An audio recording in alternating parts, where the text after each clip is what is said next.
J'étais au terrain de jeu avec mes amis. Je me balançais de plus en plus vite. Juste au moment où je tapais des mains, le mouvement de la balançoire s'est inversé. Alors j'ai perdu l'équilibre et je suis tombée la tête en avant. En essayant de me rattraper, je me suis cassé le bras.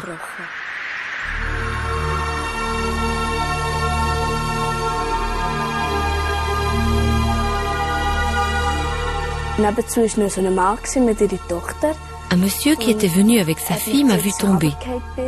J'ai commencé à pleurer. J'avais peur. Il m'a dit « Ne crains rien, tout ira bien ». On l'a emmenée à l'hôpital. Une semaine plus tard, à la maison, elle a commencé à avoir de très fortes douleurs et des crampes dans tout le corps. Je ne me sentais vraiment pas bien. Je répétais tout le temps « J'ai mal ». Dimanche, on l'a emmenée à l'hôpital de Lucerne. À l'hôpital, ils m'ont fait une piqûre. Je me suis endormie. Et après, je ne me rappelle plus.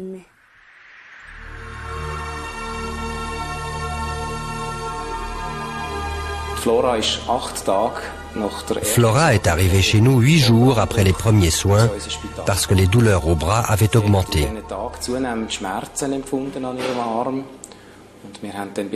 L'examen a montré qu'une blessure superficielle s'était infectée.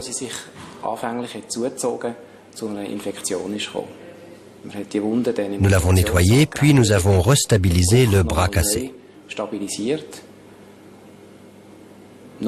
Peu après l'opération, nous avons constaté de très violentes contractures musculaires. Nous avons diagnostiqué le tétanos et immédiatement transféré Flora en réanimation. Elle a été mise sous assistance respiratoire. Avec des sédatifs et des analgésiques à haut dosage, nous l'avons placée dans un coma artificiel pour maîtriser les violentes convulsions.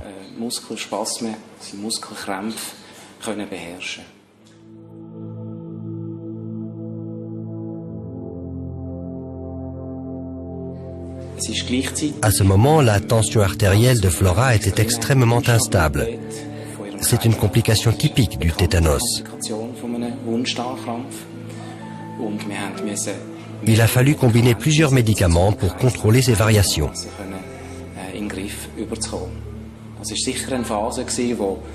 Cette phase a duré 2 semaines et nous avons craint que Flora ne survivrait pas au tétanos.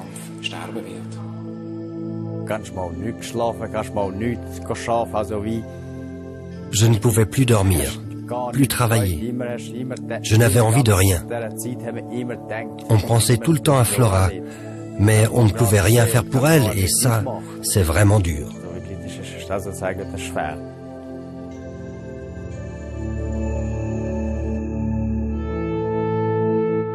Flora a contracté le tétanos au moment de l'accident. Ces bactéries se trouvent partout. Une fois qu'elles pénètrent dans l'organisme par une plaie, elles se multiplient et sécrètent une toxine. Ce poison s'attaque aux cellules nerveuses et provoque de violentes contractures.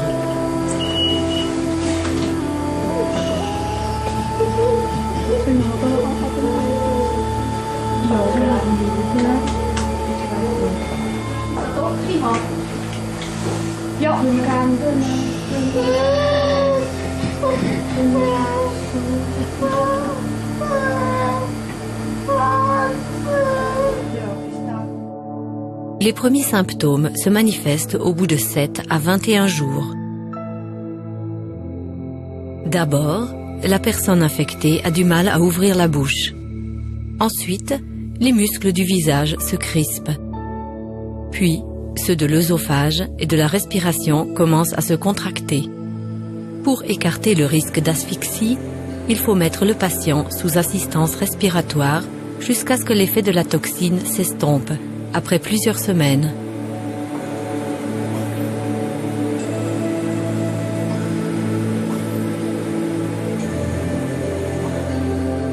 Le tétanos peut être provoqué par une simple épine, une lésion qui passe souvent inaperçue. La maladie et son évolution, parfois mortelle, peuvent toutefois être contrées par un vaccin très efficace. Il est administré par les pédiatres et les généralistes et il est remboursé par les caisses maladies. Le vaccin préserve le corps de la tétanotoxine.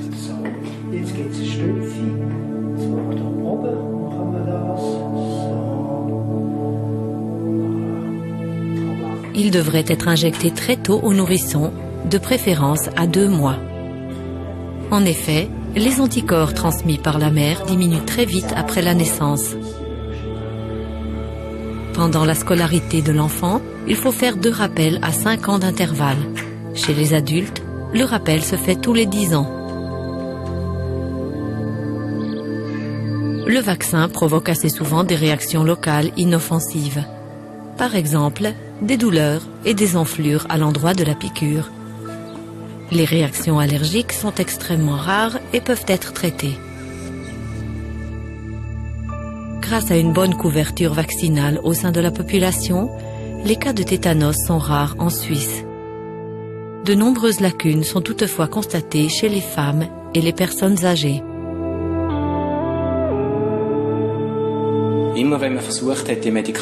Chaque fois que nous réduisions le dosage des médicaments, les spasmes reprenaient.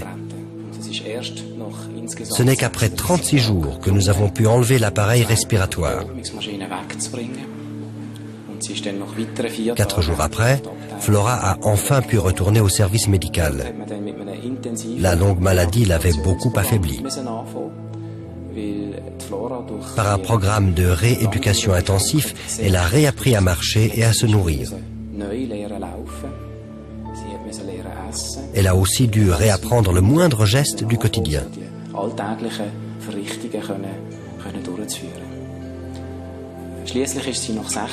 Ce n'est qu'au bout de 60 jours qu'elle a pu rentrer chez elle, où la réhabilitation s'est poursuivie pendant plusieurs mois.